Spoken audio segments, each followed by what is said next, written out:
Muy bien, ahora vamos a revisar algunos conceptos del residente de la obra. Recuerden como concepto general que el residente de la obra no es el contratista, ¿correcto? Son aspectos distintos. El contratista es la empresa jurídica que ha firmado un contrato y esta empresa designa a un residente para que lo represente y ejecute el proyecto. Recuerden que los proyectos no se ejecutan por personas jurídicas. El contratista, AZ Contratistas Generales, no ejecuta la obra, lo ejecuta el ingeniero fulano de tal, ¿correcto? Entonces la empresa designa a un ingeniero residente. Este señor puede conocerse incluso ya sus habilidades, su nombre y toda su expertise desde el proceso de selección, porque así fue establecido en las bases. En algunos casos, la entidad se va a enterar quién es el residente cuando el contratista traiga todos los documentos y se los diga, los lleve a la firma del contrato. Diga, ahí, como parte de los documentos, está el currículum del residente de la obra. Ahí la entidad recién toma conocimiento de quién va a ejecutar la obra, porque no lo requirió durante el proceso de selección. Si lo requirió, ya sabe de antemano quién es el residente de la obra. ¿Correcto? Entonces es distinto. Es contratista, es la empresa o la persona jurídica que ha firmado el contrato, y el residente es quien ejecuta el proyecto.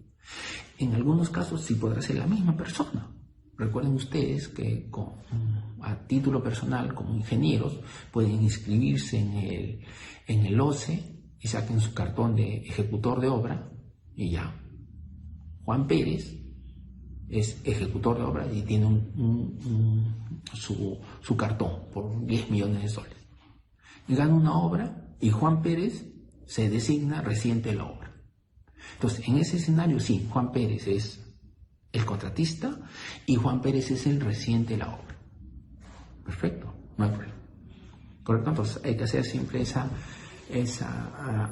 contingencia, esa discriminación. Sucede bastante en los casos de las obras por administración directa, donde se hace esa confusión. Se piensa que el contratista, el que hace las veces de contratista, es el residente, y no es así. El residente es un empleado. ¿Quién es el residente? ¿Quién es el contratista? La entidad. Entonces la entidad es la propietaria, la entidad es el contratista y en muchos casos la entidad también es el supervisor. Y que a su vez empleado de la entidad es el residente, empleado de la entidad es el supervisor o inspector. ¿Correcto? Entonces, en esas ejecuciones, tanto el propietario, el contratista y el supervisor es la entidad. O sea, la entidad se pone el overol de contratista, la entidad se pone el overol de inspector y la entidad se pone su corbata de propietario. Es la misma entidad. Entonces, el contratista no es el residente en las obras por administración. Entonces, de ahí también se genera la confusión. Y cualquier responsabilidad por mala ejecución es el residente, no el contratista. Cuando nosotros penalizamos, no lo penalizamos al residente o le descontamos de su sueldo porque ejecutó mal. No, el residente es el empleado. Al que le viene la penalidad es al contratista. Así la falta la haya cometido el residente. ¿Se acuerdan que vimos el cuaderno de obra que lo esconde el residente? Le esconden el residente. ¿Y lo penalizan? ¿Al residente le quitan su sueldo? No, a la entidad. ¿Correcto? Entonces, por símil, en la administración es igual. ¿Quién hizo mal el proyecto? El contratista. El contratista tiene que pagarlo. ¿Correcto? Entonces ahí tenemos que hacer esa discriminación de quién es el residente y quién es el empleador, quién es el contratista. Bueno, entonces en el artículo 179, como residente de obra, se indica, ¿no? Se estipula que debe permanecer, estar de modo permanente y directo en la obra. O sea, permanente, todos los días. No puede faltar ningún día. ¿Cuáles son las calificaciones que tiene que tener? Como mínimo, dice la norma, tiene que ser un profesional colegiado, habilitado y especializado, ingeniero o arquitecto.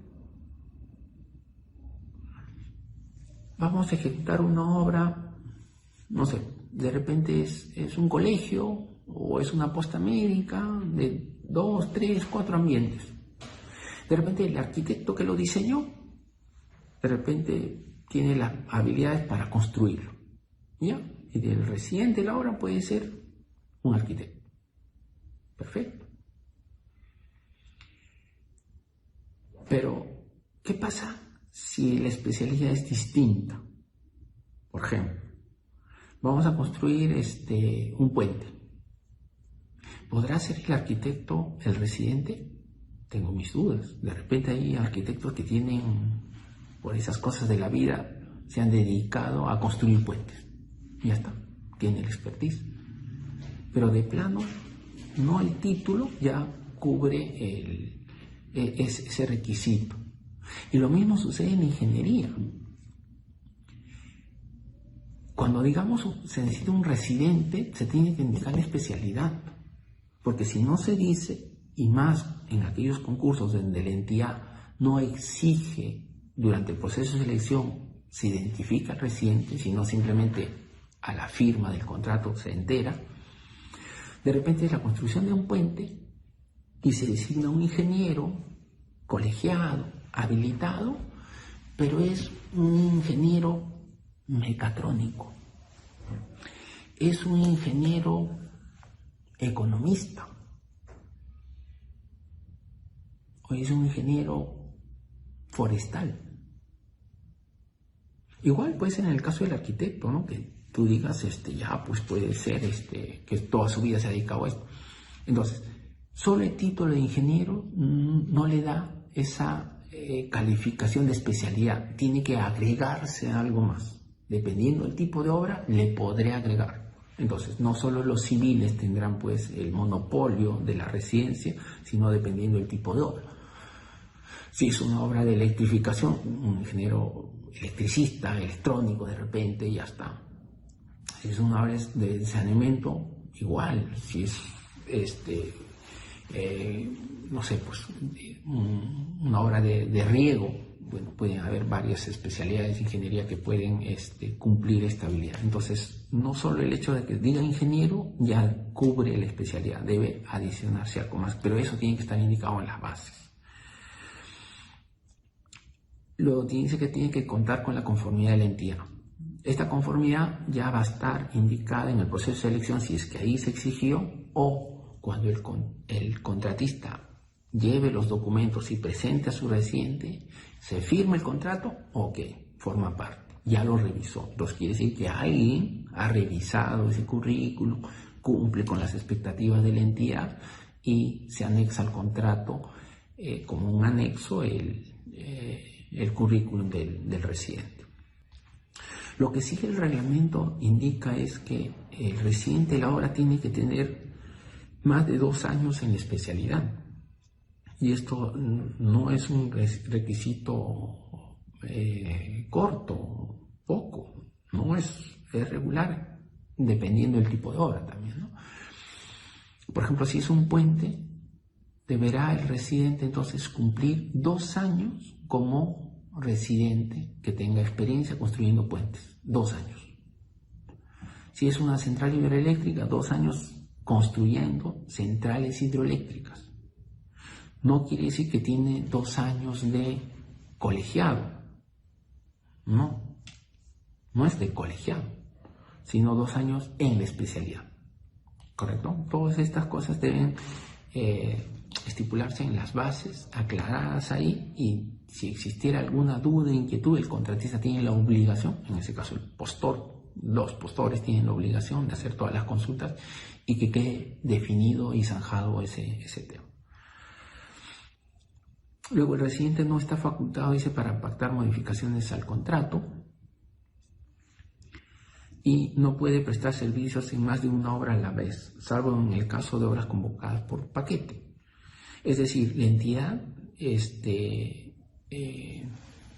mandó elaborar expedientes de 3 colegios, o sea, con 3 consultores incluso distintos, tiene 3 estudios de colegios, pero están meridianamente cerca, etc. Y la entidad, por cuestiones y decisiones de gestión, decide no hacer 3 concursos, 3 licitaciones, sino hacer solo una. Junta las 3 y se voy a licitar las 3 en paquete. Entonces, durante el proceso de selección, dice, ok, ¿necesito 3 residentes? No, 1. Oye, pero son obras individuales, independientes, sí, pero se necesita 1 porque está en paquete. ¿Correcto? Luego, que no puede brindar en más de una obra a la vez, que no sean paquetes. No. ¿Cómo va a regular esto la entidad? Bueno, pues tiene que tener muchísimo cuidado, hacer las consultas, preguntar aquí y allá, mínimamente dentro de la entidad. Porque lo que la norma dice es que no puedes tener 2 obras con el mismo residente. O sea, en la municipalidad o en el gobierno regional, no sé, pues de Arequipa, están ejecutando la remodelación de la Plaza de Armas. Y el mismo gobierno regional está construyendo la carretera de acceso a La Joya. Y es el mismo residente de la obra. Entonces, ¿cómo puede ser eso? Entonces, en esos casos dice la norma que en el proceso de selección, en el último, ahí se le descalifica. Dice, no, este señor que usted está poniendo acá ya es residente en otra obra. Por lo tanto, se anula su propuesta, descalificada. ¿Correcto? Como mínimo en la entidad. Porque lo otro sería que ese cumplimiento de esa obligación tiene que ser en las más de 1.700 entidades públicas que hay en el Estado. Esto regula para todas, no puede ser residente en otra obra pública. ¿Correcto? El tema es cómo el comité de selección va a ser el encargado de identificar esto y desestimar la propuesta del contratista porque no cumple esta condición. Es harto difícil, pero como mínimo tiene que ser consultado al interior de esa institución, porque no sería posible pues, que en la propia institución no se coordine al interior de sus áreas para identificar quiénes son los ingenieros residentes, que es básicamente se tendría que tener un listado de quiénes son los residentes, quiénes son los supervisores que tienen vigencia y hasta cuándo es la fecha probable de culminación de las obras. Mínimamente hasta ahí, no puede traslaparse. Muy bien, otro tema importante es algunas obligaciones que la entidad ha tenido o tiene que cumplir y que están establecidas en las bases y en este caso en el reglamento. Recuerden que en las bases se pueden exigir, pedir más obligaciones a los contratistas, ¿correcto? Aquellas pues que tengan que ver con el objeto del contrato, de la contratación, etcétera, pero referidos al objeto de la obra. Entonces acá estamos revisando básicamente lo que el reglamento dice como mínimo, ¿correcto? Entonces habrá singularidades, sí, depende de los contratos y depende de lo que se haya establecido en las bases. Entonces, en el artículo 190 del reglamento indica que es responsabilidad del contratista ejecutar su prestación con el personal acreditado durante el perfeccionamiento del contrato, durante el proceso de selección. Es decir, el contratista dijo que Juan Pérez era el residente de la obra. Por lo tanto, la entidad va a exigir que Juan Pérez ejecute la obra. Y si viene otro señor distinto a Juan Pérez, pues lo va a penalizar. Porque Juan Pérez es el que tiene que estar. Y si no está, va a haber una penalidad. Si se insiste en el incumplimiento, puede llegar hasta la resolución del contrato. ¿Correcto? Porque es una obligación que el contratista ha asumido de ejecutar el proyecto con ese personal. A lo largo de la ejecución contractual de los años siempre ha habido la reclamación de la entidad pública en que los contratistas o supervisores cambian su personal, el residente o el personal clave. Esto es moneda corriente, ingeniero, siempre lo hacen, el contratista solo presenta para ganar la licitación o para ganar el concurso, presenta como que los mejores cuadros, pero al rato de hacer la obra, traen a otro, o te solicitan el cambio, y ya pues, a veces hay que aprobar, ¿no? Porque ya, y es la verdad, ya no sabemos qué hacer. Entonces, eso, si ya es moneda corriente en tu entidad, la entidad tiene que regularlo en sus bases. No, porque si no, el reglamento no dice nada, no, ya no sabemos qué hacer. No, tú en tus bases siempre has podido poner que se aceptará el cambio, deberá cumplir ciertas condiciones, requisitos. Si no los cumple, no se aceptan los cambios. Y si el contratista no está, por cada día que no esté, va a ser 10 UITs de multa. Algo que sea así, que le duela, como decimos, que sea el 1% del monto total del contrato. Entonces el contratista no lo va a volver a hacer. Pero si es que no regulamos nada, lo dejamos así como el reglamento dice, no hacemos gestión, bueno, las condiciones van a seguir siendo las mismas. Entonces, en este punto el reglamento sí ha ido evolucionando, recogiendo algunas recomendaciones más que, insisto, no deberían estar en el reglamento sino en las bases. Indica, por ejemplo, que el personal acreditado, o sea, el residente, el personal clave, debe permanecer 60 días como mínimo desde el inicio de su participación. Entonces, no, que para que lo cambien, que cumpla los requisitos, sí, pero además, de acuerdo al reglamento, tiene que quedarse 2 meses en la obra. 2 meses tiene que estar. Y después de 2 meses ya lo puedes cambiar. Ya.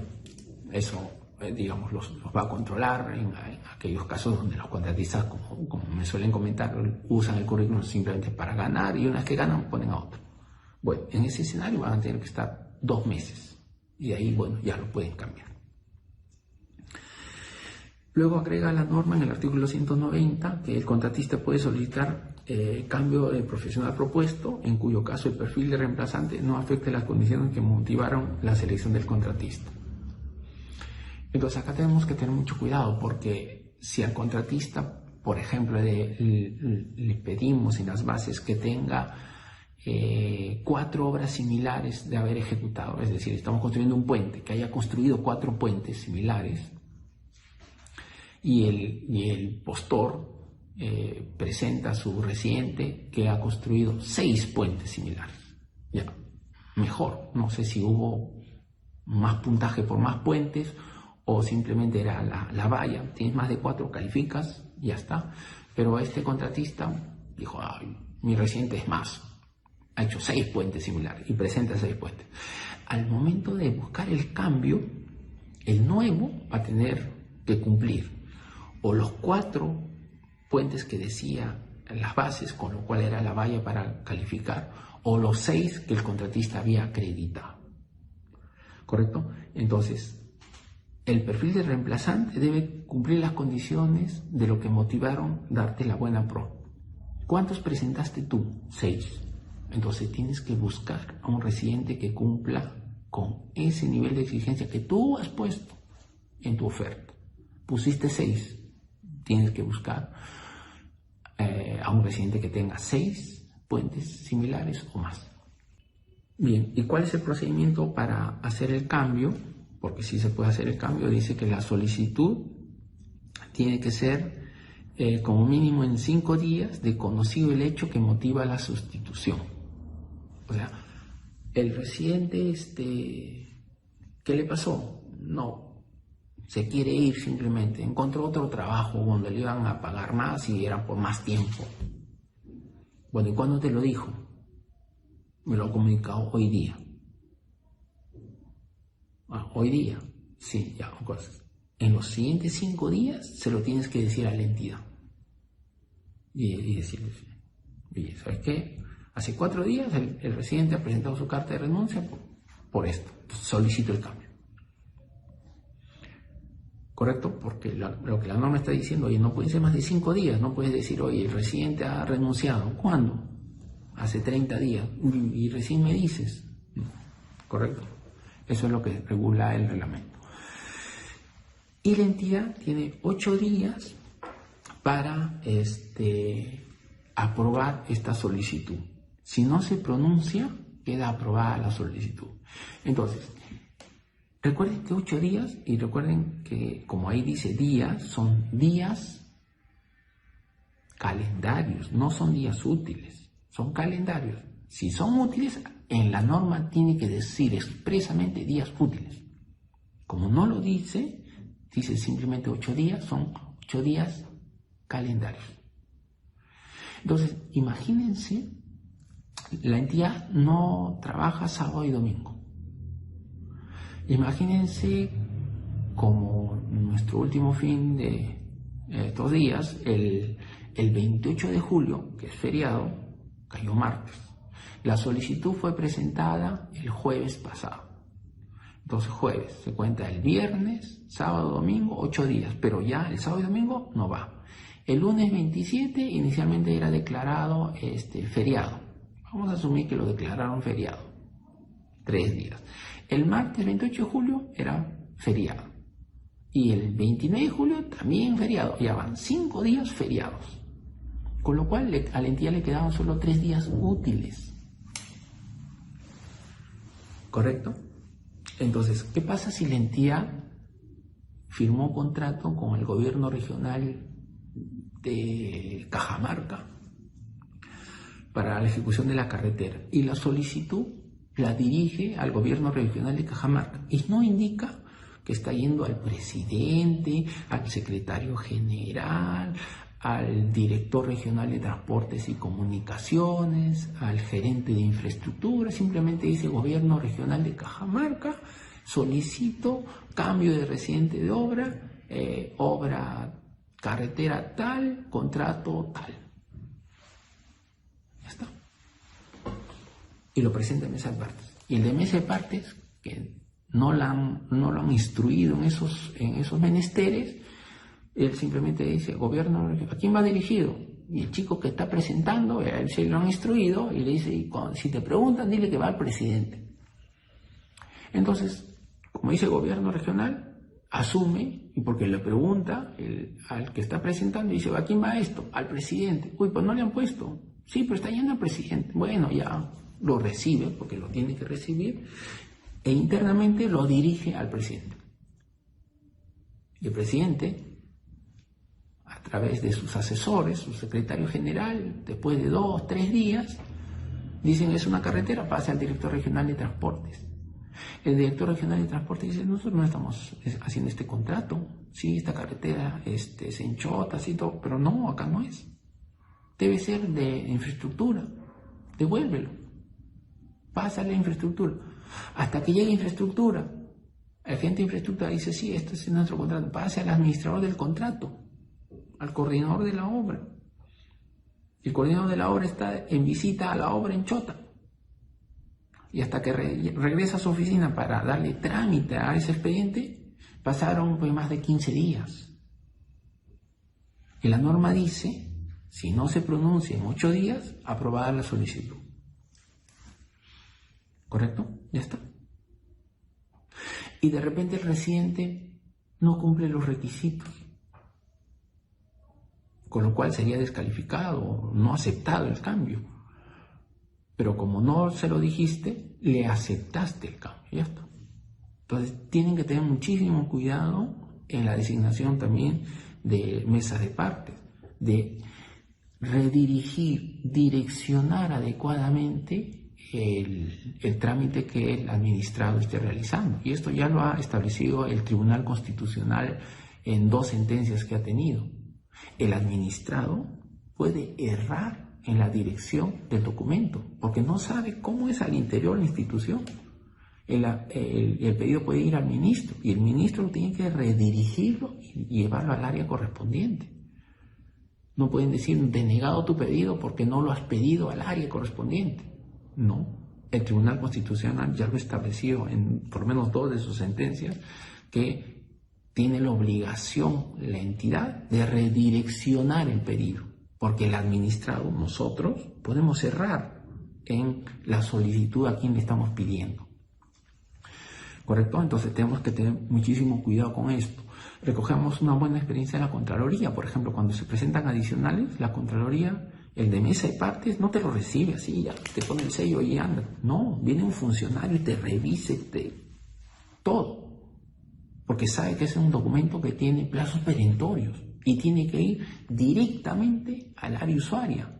No va a ir al contralor, al vicecontralor y se va a dar la vuelta. No, él sabe que así diga contralor, no, él sabe que tiene que ir a otro sitio. Entonces, tenemos que instruir a nuestras áreas de mesa de partes para que tramiten adecuadamente los documentos que los contratistas están tramitando.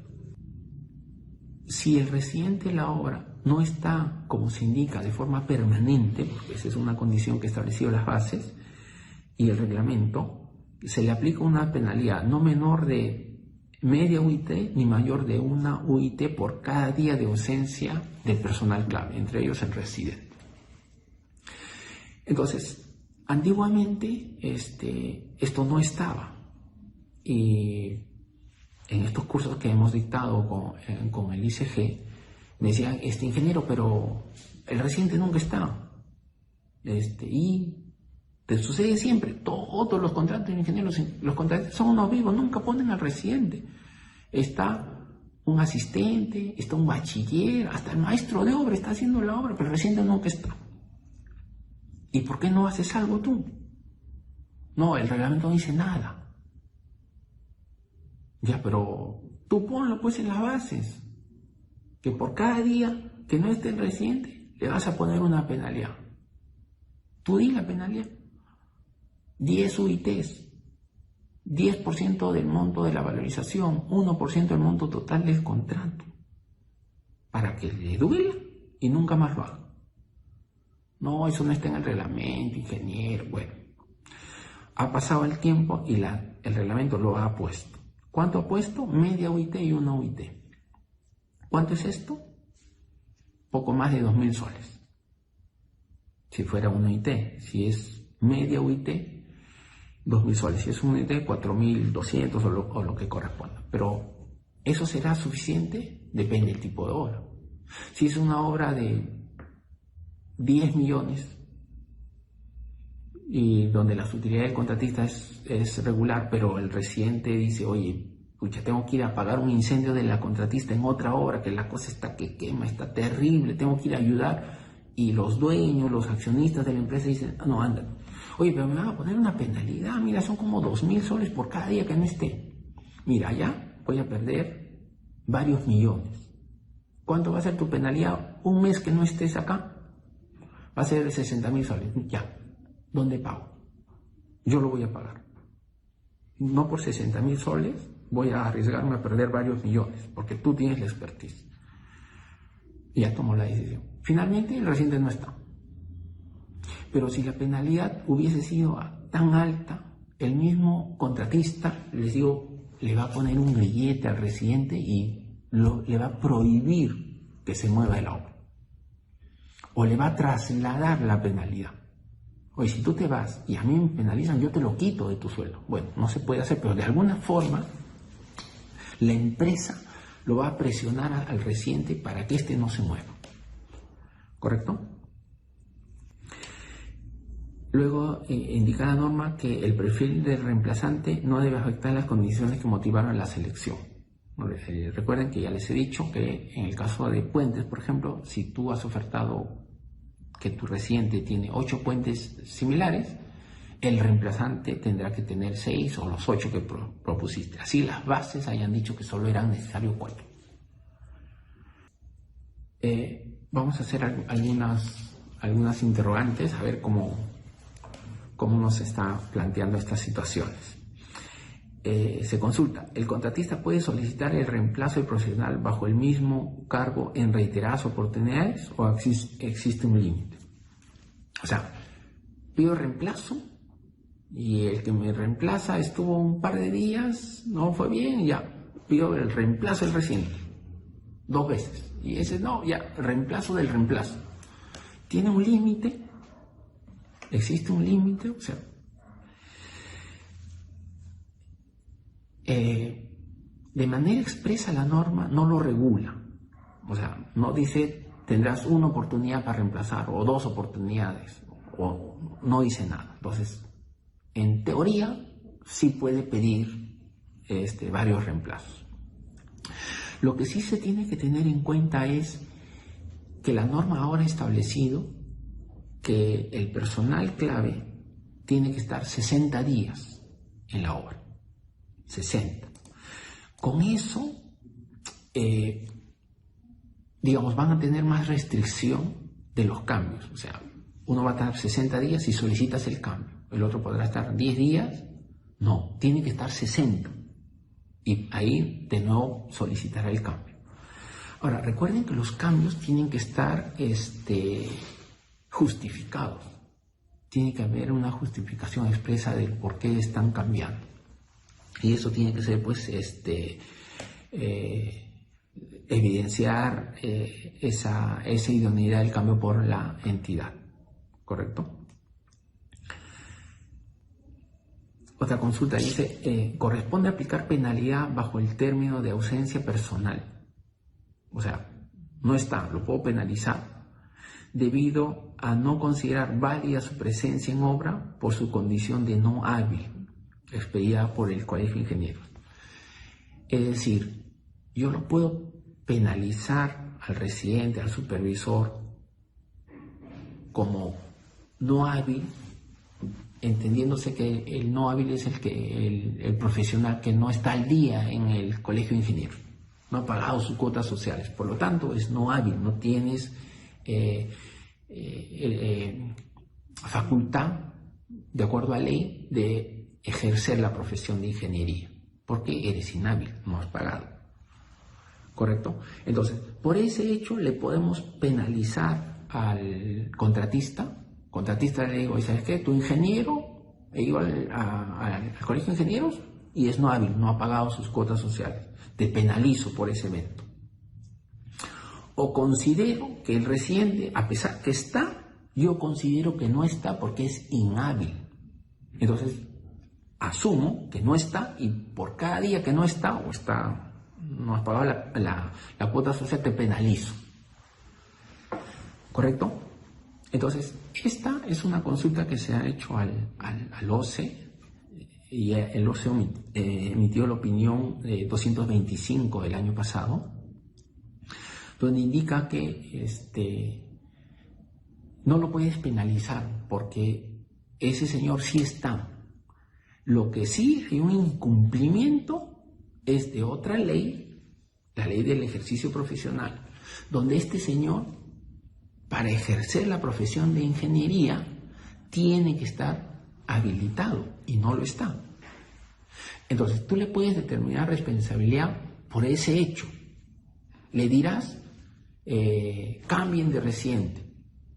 Yo, entidad, solicito la sustitución de este señor porque este señor no cumple con la ley del ejercicio profesional. Yo solicito el cambio de residente, ya está. Lo justifico y digo, ¿correcto? Pero lo que no puede hacer es penalizarlo, porque se penaliza cuando no está, pero sí está, porque sí ha estado. Lo que pasa es que no está habilitado, ¿correcto? Eso ya lo ha establecido el OCE en esa opinión 225 del año pasado. Entonces ahí nos ponemos a pensar y decimos, los funcionarios públicos que ejercen los cargos de coordinadores, administradores, yo creo que hasta los gerentes que hacen esa función de ingeniería, que te revisan los adicionales, las valorizaciones, incluso algunos hasta te los quieren devolver y hacen nuevamente sus cálculos y todo lo demás, ¿estarán habilitados para el ejercicio de la profesión?